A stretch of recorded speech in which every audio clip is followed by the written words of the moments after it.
The only substance found on the planet whose chemical composition is very close to that of human blood. If it consumed raw, it has one kind of impact. If it is consumed in cold water, it has another kind of impact. Keeping the blood chemistry in a certain balance, keeping the blood pure will definitely happen. Wonderful diet for children in terms of enhancing their intellectual capabilities.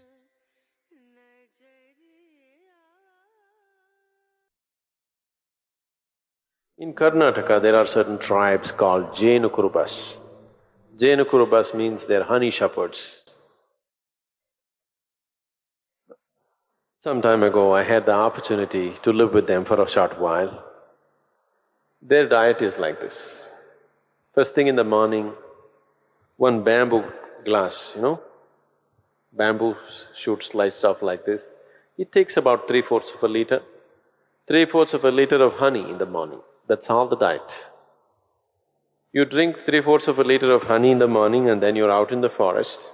In a day, easily you walk 30 to 40 kilometers and you climb a minimum of 50 trees and get off up and down the trees.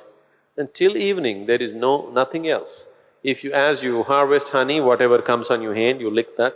So in a day, almost more than a liter and a half honey you're taking in. When you come back in the evening, there is some cereal, usually it's called jola, that's jawar or it's like maize or ragi or something like this. Their main staple diet is honey. And you drink this 3/4 of a liter of honey and whole day you're so active, but there is no hunger, you're just fired up like that. They live on this, they're called honey shepherds. Their diet is honey. Honey is one of the best things that you can consume.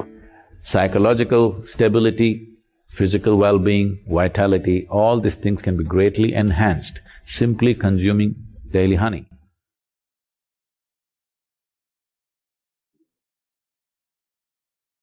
Honey is the only substance found on the planet whose chemical composition is very close to that of human blood.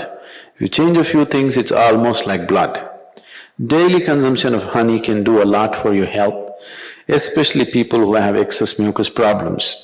It's very good for your heart, it's good for your brains, it keeps your mind alert, and it's highly energetic.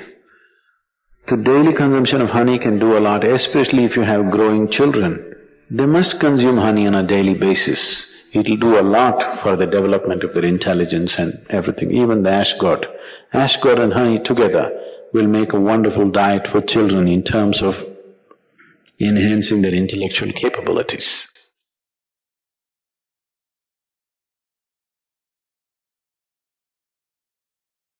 If you cook honey, it'll become poisonous. Honey should not be cooked. I know people are baking it, cooking it in cakes and other things, it's not a good thing to do.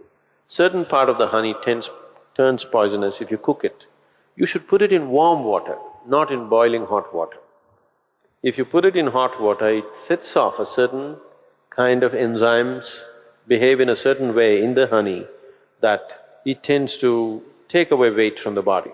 If you put it in cold water, it behaves in a different way and accordingly it adds weight to the body. It is not that a few spoons of honey that you're taking is putting weight to your body. It is just that it sets off a certain reaction in your system that your absorption rate is such that you tend to gain weight. So, honey, it has different types of impacts on the system. If it consumed raw, it has one kind of impact. If it is consumed in cold water, it has another kind of impact. If it is consumed in warm water, it's a different kind of impact. We want to consume it in warm water here because we want the system to open up. If you want to integrate the system just for health, somebody is feeling anemic. Anemia means on one level the blood has lost its iron, that means you lost your steel, okay? you lost the strength in the body, you'll feel exhausted, simply exhausted for nothing. Because once the necessary iron is not there, your ability to carry oxygen through the body is less. That means your body, your heart, your brain, everything will be on a lower level of function because you don't have enough oxygen. So, to take care of this, one of the simple things is you consume a little bit of honey in warm water on a daily basis, and you will see slowly the RBC content will go up. If there's more oxygen in the blood, suddenly you feel a burst of energy, suddenly everything is active, the rejuvenation system in the body is going up, the dead cells are being replaced quickly. The level of inertia that you feel in the body is much lower, the level of inertia that you feel in your mind is much lower. So consuming honey will bring a certain balance to the circulatory system, which is very, very essential for a yoga practitioner because you're pushing the body in certain ways. So keeping the blood chemistry in a certain balance, keeping the blood pure will definitely happen with a regular consumption of honey, and it's very necessary for someone who practices yoga. And turmeric also does similar things, it purifies the blood and it brings a certain translucence to your energies. Turmeric is one substance which not only works on the physiology, it also works on the energy system, and it is also true with honey that it also has impact on your energy system. Honey makes you more vibrant. Turmeric kind of calms you and keeps you easy. Morning you're having a little bit of honey, neem and turmeric. So consumption of neem and turmeric with a mildly laced honey water, it should be very mild. Mildly laced honey water together acts as a wonderful way of cleansing the system, dilating the system, that when you do sadhana, one thing it brings flexibility to the muscles. Another thing is because the dilation brings flexibility to the muscle, and that flexibility, as a consequence, becomes a way that you slowly build the system into a more powerful possibility. If you want to bring a new level of flexibility, one thing is, lot of toxicity has to go from the system. If you just go on water diet or honey and water diet, which will keep you energetic enough, if you are not already bone thin, if you can afford to use a little bit of weight, if you put honey, you won't lose weight also. If you add enough honey, or you take spoonfuls of honey, you won't lose weight. If you do this for 7-8 days, the amount of toxicity that you expel from the body is tremendous. If you do this, then you see suddenly you find your body is so much more flexible. Just experiment, don't believe all this. So, honey plays an important role. People who are doing yogic practice, it is good to consume honey. नमस्कार। यह भौतिक दुनिया विपरीत चीजों से बनी है। स्त्री और पुरुष, यिन और यांग, ईडा और पिंगाला, शिव और शक्ति, दायां मस्तिष्क और बायां मस्तिष्क, या फिर आप इसे कोई भी नाम दे सकते हैं।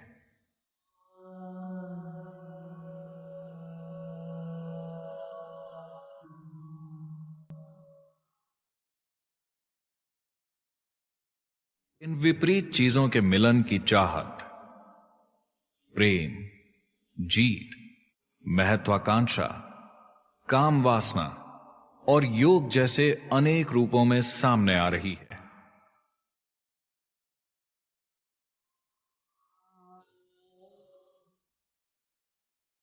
योग का मतलब है मिलन। योग का सबसे आसान रूप है हाथ जोड़कर नमस्कार करना। नमस्कार करने से हमारे अंदर के विपरीत ध्रुवों में एक तालमेल आ जाता है। अपने हाथों को नमस्कार मुद्रा में जोड़ें और किसी व्यक्ति या वस्तु को प्रेम पूर्वक ध्यान से देखें।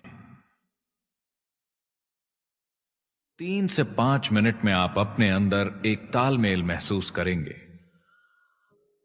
नमस्कार करके अपने अंदर शांति लाइए। नमस्कार करके अपने अंदर प्रेम लाइए। नमस्कार करके अपने अंदर मेल लाइए। इस अंतर्राष्ट्रीय योग दिवस के अवसर पर आप योग के मिलन को जानें। हम सब इस नमस्कार रूप में हाथ मिलाकर पूरे विश्व को जोड़े। मैं चाहता हूं इस हाथ जोड़ने के लिए आपकी अंतरात्मा खिले।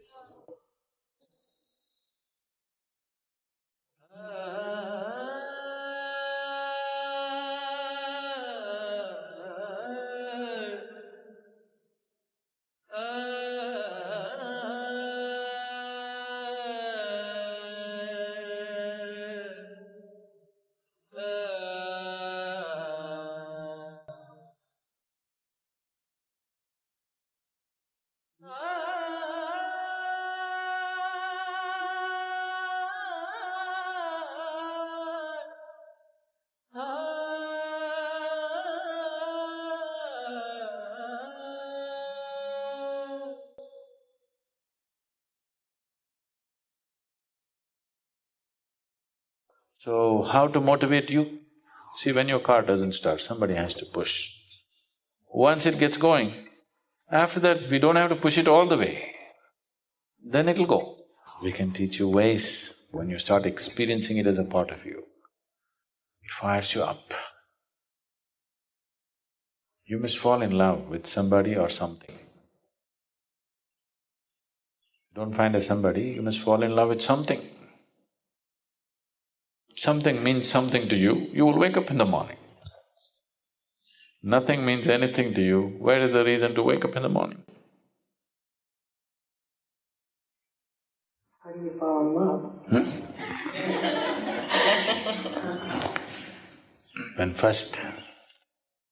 When Shiva wanted to teach yoga to his first disciple, which was his own wife, Parvati, she was very eager to learn the way to enlightenment because she saw him as a glorious being and she wants to become like him. She said, "How? I'm ready to do anything." Shiva said, "No need to do anything, just come sit here on my lap." She hesitated because, "Oh, I don't want to be petted, I want to be enlightened." He said, "Relax, come and sit here." She sat here. She pulled her closer, not out of his needs, to fulfill her need. And he pulled her so closer, closer, closer, closer. And slowly she became a part of him. So there is a dimension of Shiva which we call as Ardhanari, where one half is man, one half is woman.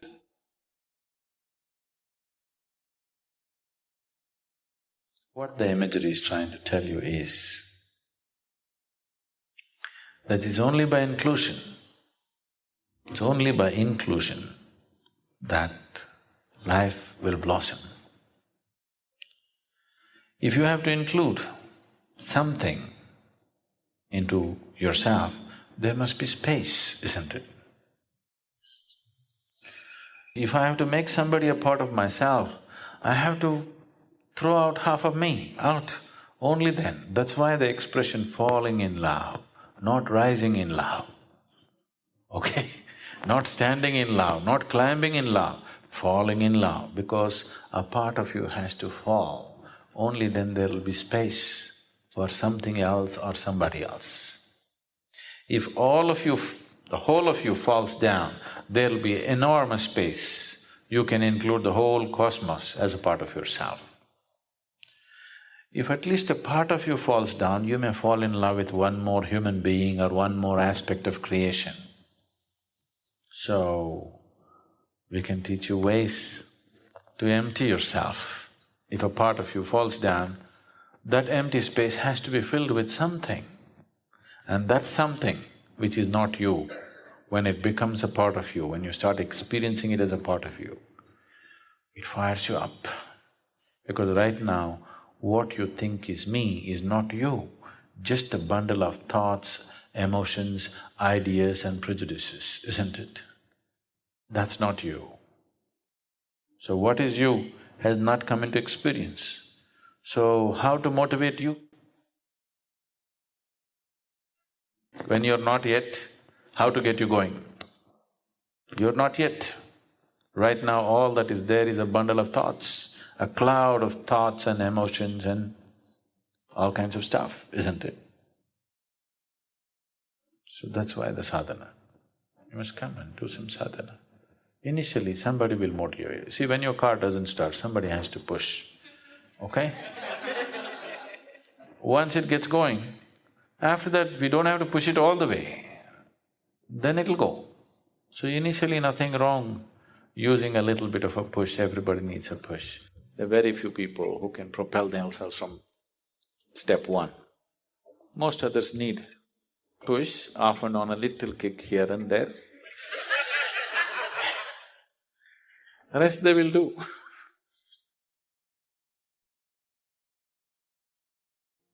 To those 54% of physicians who are burned out, what would you say to them? Particularly in a profession like this, where it's a question of life and death for somebody else. 7 days of the week, 20 hours a day, 365 days, this is our schedule. You will not see me burned out. Maybe I'll die of exhaustion one day, but definitely not of burnout.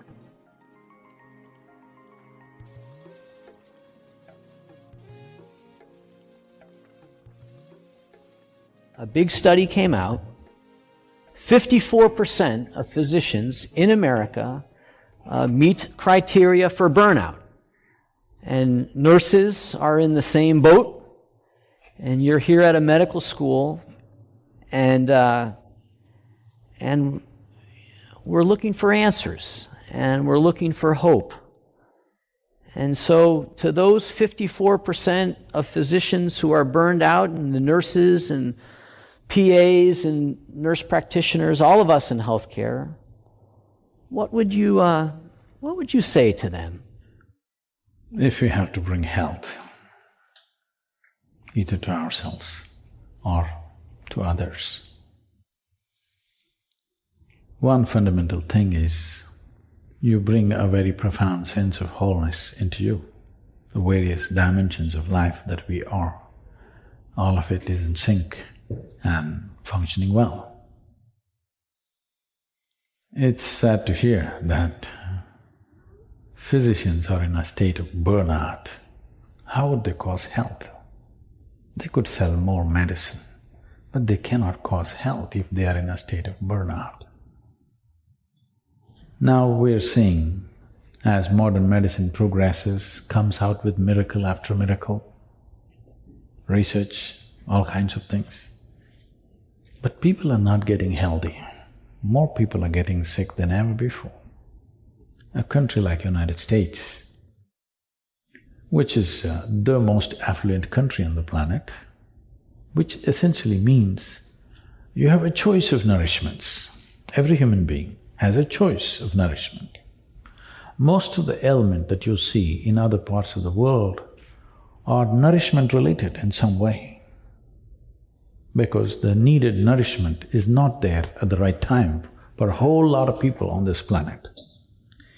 But in a country where there is a choice of nourishment, I would say an excessive choice of nourishment,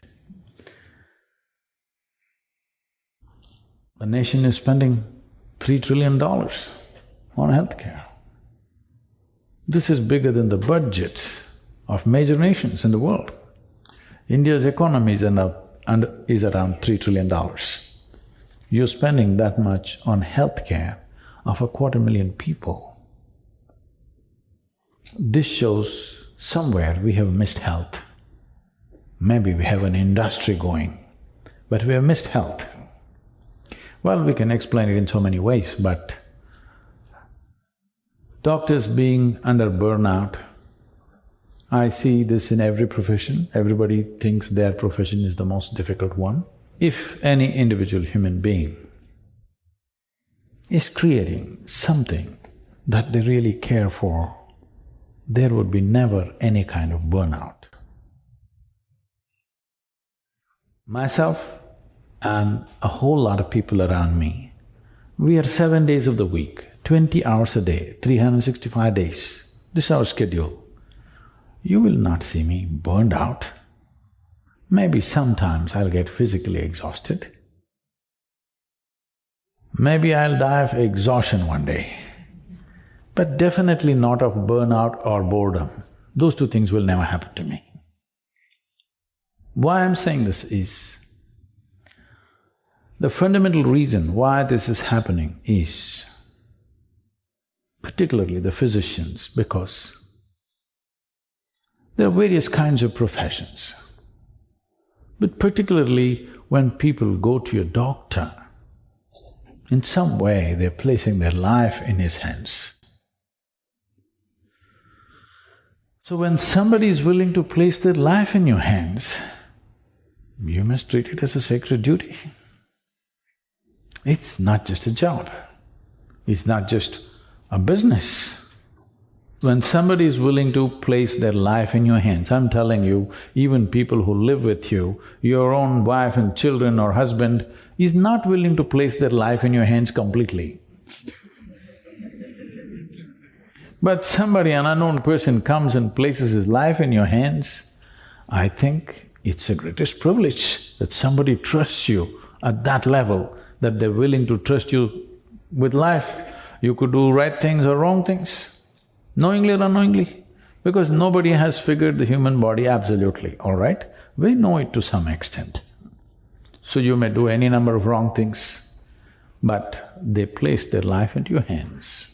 I think traditionally it was said like this in India.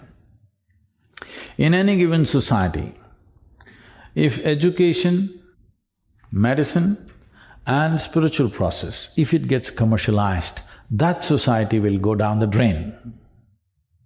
I think we are doing this to the entire modern world. All three are becoming commercialized. There is nothing wrong with commerce. Commerce is a transaction of give and take. You give me this, I'll give you that. But there are some things which cannot be handled as just give and take. If you bring this aspect of transaction into spiritual process, into education and into medicine, then it turns ugly, and that ugliness will definitely burn you out one way or the other. Above all, what people are experiencing is burnout is, first of all, they're doing something that they don't care for. If they were genuinely doing something that they truly care for, there would be no burnout. The more opportunity you get to do it, the better it would be, isn't it? Everything is towards a certain end. The joy of doing what you're doing is not there in one's life. This is not just for any one profession, it's for all professions, but particularly in a profession like this, where it's a question of life and death for somebody else. When it's a question of life and death for the person who is sitting in front of you, it can't be a transaction for you.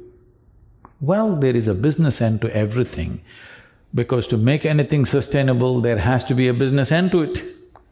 We are not against the business end of it, but within yourself, if you don't do it as a great offering to the person who is sitting in front of you, of course they will pay their fee, but within yourself, if you're not like this, definitely you will burn out doing this kind of work. Otherwise, every day, if you helped a person, if in some way you made somebody's life… their life better, by the end of the day, should you be ballooned into a joyful state or should be in a state of burnout at the end of the day? It should not be a burnout. If you genuinely experienced, you have enhanced many lives around you, this is not about service, this is not about ideas of I served this, I did this. No, there is a joy within a human being when they're able to touch another life. Why you are holding a few people dear to you as family is because you believe you can touch their life in some way, you can make a difference. That is what is most important for a human being. In every activity that we perform, whatever the nature of the activity, how profoundly we can touch someone else, this is what makes the big difference. If you Make a movie, you don't want to make a movie which nobody wants to watch, would you? You want people to watch this movie and come to tears, isn't it? You don't want to build a house that nobody wants to live in. You don't want to cook something that nobody wants to eat. These things you can do only because in some way you are able to touch another life through your activity. This is most fundamental need within the human being. And as a physician, you have a phenomenal opportunity of touching lives like very few other professions can do. And this should not lead to burnout, but this is happening so because we are trying to treat it like a transaction. And the most fundamental thing that we have not understood in this process is that human experience is caused from within, not from outside. Your joy and misery, your pain and pleasure, your agony and ecstasy, even light and darkness right now is happening only within you. It never happens around you. What happens within you? If you try to fix it by fixing what is around you, you will go bonkers in no time. I am surprised why only 54%.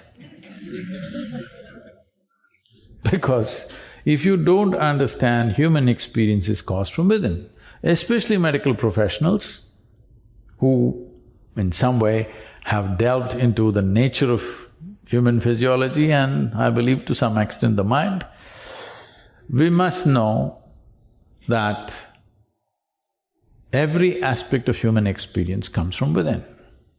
And today, modern medicine especially, unlike the traditional medicine, is entirely chemical fixes for everything. So you understand that both health and illness is happening because of chemistry. Joy and misery is a certain chemistry, different types of chemistry. Ecstasy and agony are different types of chemistry. Or in other words, we are a chemical soup. The question is only, are you a great soup or a lousy soup? Now, if I give soup-making ingredients to all of you, do you believe all of you will come with the same kind of soup? You will come with 100 different varieties of soups. So there is something called as the skill of soup making. I can teach you a way of making your chemistry into a blissful chemistry. That means you're blissful by your own nature, not because of something that happened around you. This is exactly what I'm saying. We are giving out a certain instrument of grace. One thing is it has a unique reverberation, another thing is it will be consecrated here, so this will be a powerful instrument in your life to be accessible to grace of Adi Yogi, for you to soak in the tears of Shiva, tears of ecstasy. Namaskaram, Sadhguru. This question is from Dhananjay from Delhi. I have been participating in the Mahashivratri festival at the ashram for the last 3 years, but this year I am unable to come because of the pandemic. Can you please guide me on how I can receive the grace of Adi Yogi in 2021 without being in his presence? Is there a tool or sadhana that I can make use of? Physical presence has its, has its own significance, but if your interest is receiving grace, wherever you are, it's possible. So this time, largely, this Mahashivratri will be largely online. That means you don't have to take the trouble of traveling. We will come to you in so many different ways and please be available. We are, giving out a certain instrument of grace. This is a certain consecrated Rudraksh bead. The legend says Rudraksh is actually the tears of Shiva. So Shiva sat in a meditative state for a very long time.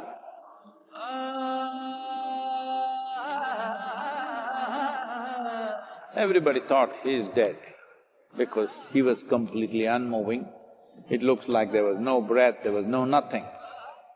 But off and on, tears of ecstasy dribbled out of his eyes.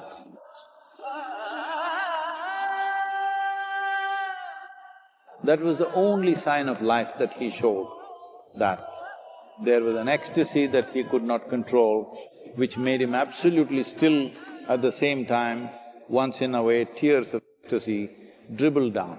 These teardrops fell on the planet or on the ground or in the earth and became Rudraks. That is what Rudra's Aksha means. These are Shiva's teardrops. There are many aspects to this. One thing is it has a unique reverberation. Another thing is it'll be consecrated here, so it'll become an instrument of grace. But it is also symbolism. The idea of wearing Rudraksh, the ascetics always wore Rudraksh because of all the creatures on this planet, from the virus to the bacteria, all the microbes, the worms, insects, plants, trees, birds, animals, none of them can consciously decide whether to reproduce or not. It just happens. If the seed falls out, another sapling rises, that becomes another tree. So, nobody can decide whether to reproduce or not. The only creature who has this power is to hold back the seed and not reproduce but consciously is the human being. I'm saying it is possible. Whether all human beings are capable or not is another matter, because the evolutionary process is a slow process, It's not like on one day, tuck, it's done. It's happening still for some. So Rudraksh bead is symbol of that. The Shiva or the Adi Yogi is represented by this in many ways because this is a symbol of conscious choice, that you decide. The base processes of life, of eating, reproductive nature, sleeping, all these things you decide. Because once you take these things in your hands, your freedom of life is complete. If food, drink, excretion, reproduction and sleep, if these five things come into your hands, conscious hands, it's done, life, everything is free. So, Rudraksh bead represents that dimension, that you have chosen to become a conscious human being. It has its health and other benefits, that's a different matter. But one simple thing that you're telling yourself and everybody is, when I wear Rudraksh, I am a conscious being. I've decided. What is a compulsive activity for every other creature on this planet? For me, it is a conscious process. So, a Rudraksh bead which is consecrated in a certain way, which is… will be on Adi Yogi for some time.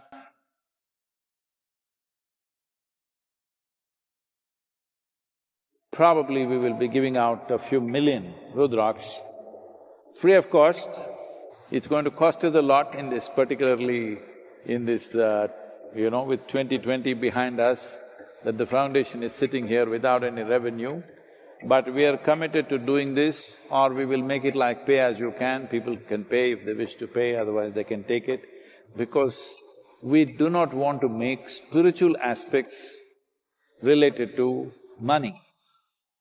Money is for services, to build the buildings, to provide you lighting, to provide you sound, to provide you all this, money is needed. Spiritual process, they're not paying me anything, do you know this? It's okay, because I decided not to make profit in my life. I have a tango going, not a transaction. I have a tango both with Adi Yogi and you, so no transaction. All right? For the spiritual element, there is no transaction. So, this Rudraksh will be coming with a few other things, and these millions of Rudraksh will be mailed, so there is a cost to that. So when you get the Rudraks, pay as you can, okay? You can pay for yourself, or if you want another 100 people to have these Rudraks, you can pay for them. So this will be available, please make use of this Rudraks, this will be a powerful instrument in your life to be accessible to grace of Adi Yogi. So this is an opportunity, this Mahashivratri, for you to soak in the tears of Shiva, tears of ecstasy, not of misery. I think that you need that from now on in your life, if at all if tears come, they must be tears of love or joy or blissfulness or ecstasy. Tears of anger, tears of frustration, tears of fear, tears of misery, you must ban them, huh? Hello? No tears of misery, no tears of frustration, no tears of anger, no tears of other kinds of, unpleasant things. Only tears of joy, love and ecstasy, huh? Namaskaram Sadhguru. There has been an increase in calls on smoker hotline from tobacco smokers trying to quit their habit. Despite their best intention, it is physically very difficult to quit because of their addiction to nicotine. Sadhguru, what are your recommendations for those people in this struggle? Well, this is not me.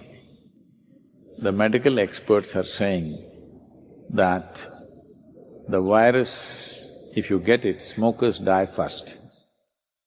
That should be a cure. I'm not trying to be cruel to you. I'm not somebody who is moralistic and say you should not smoke. I'm not even looking at it as a moral issue as some people look at it. It's just that doing something that's against your system is senseless. Another thing is, suppose you found some pleasure in that and you're doing it, it's okay, I leave it to you. But the biggest problem for me is that you become compulsive about simple things in life. That is a big problem for me. You smoking, that's not a big issue for me. You're doing something compulsively, this is a big issue, because you're throwing away the evolutionary benefits that this human being has, that he can do everything consciously, but you are choosing to compulsively do something what you might have picked up as a fad or as a pleasure, as a simple pleasure in your life. You like tobacco, you like to smoke, I'm not coming in the way. All I'm saying is, don't throw away the evolutionary benefit, because this Mother Earth and nature has worked for 1,000,000 years to get you to this level of awareness, consciousness and intelligence, this size of brain. When people are using their brains today to see how to make a car that doesn't smoke, you still smoking, what is that? Once in a way you wanted to smoke because you enjoy that, I will leave that, I will not enter your personal life to that extent. Well, it doesn't make sense, but everything need not make sense, it's okay. But you're compulsive, that, no. Because these millions of years of evolution is just going waste in you, going up in smoke, literally. Now should I give it up, should I give it up? What is there to give up? See, if smoke was coming out of your ears, you should go for treatment, something burning inside. But you're taking it in and you're blowing it out, there is no treatment, you just have to make up your mind. You can only make up your mind because you've seen those Marlboro ads. Because you thought you're a real man only when you smoke. No, I'm not being gender prejudiced, women also can smoke, of course. Oh, what makes you think only men can smoke? No, no, you can also be stupid. Being stupid is not only a man's privilege, everybody has a right. Only thing is, stupidity takes on many forms of hurting various lives. But the most basic form of stupidity is that you choose to hurt this life, though there is physical pain and many other things involved, still you choose to hurt this one. This is not happening by choice. You might have started by choice, but after some time it's just one big compulsion. I want to give it up, I want to give it up. Don't do all this. If you forcefully give it up, you will start doing some other crazy thing. This once happened. Shankaran Pillai one day was just leaving the office and his office colleague, a young woman, asked him, "Can you please drop me home today?"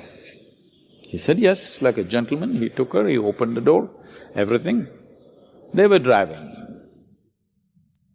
When a lonely stretch of road came, he stopped and suddenly he became like an octopus. That means he had 8 limbs. He was all over her.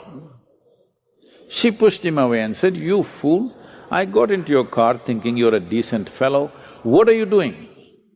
He said, I'm sorry, I quit smoking." So you don't do these things forcefully. If you understand, if you are beginning to understand that we are understanding that a bus which smokes heavily is not good, a car that smokes is not good, but in the evolution of an automobile, they are still in that place where they still have to smoke. Not all of them have become electric. In the evolution of an automobile, still smoke is all right. We are working towards a smokeless one, but still smoke is all right because the evolution of an automobile has still not reached that place where it's totally smokeless. But the evolution of this became very smokeless long time ago. It throws out carbon dioxide, this is its nature. But now you want to inhale carbon monoxide or whatever it is.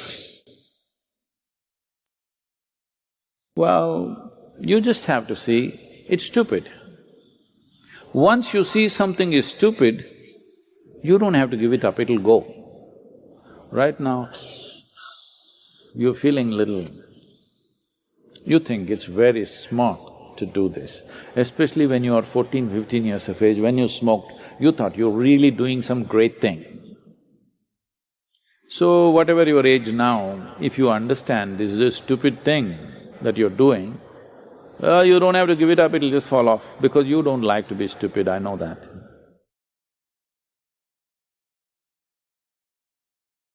Thank you for watching. Don't forget to subscribe to not miss any new content and invite your friends to join us on this learning adventure.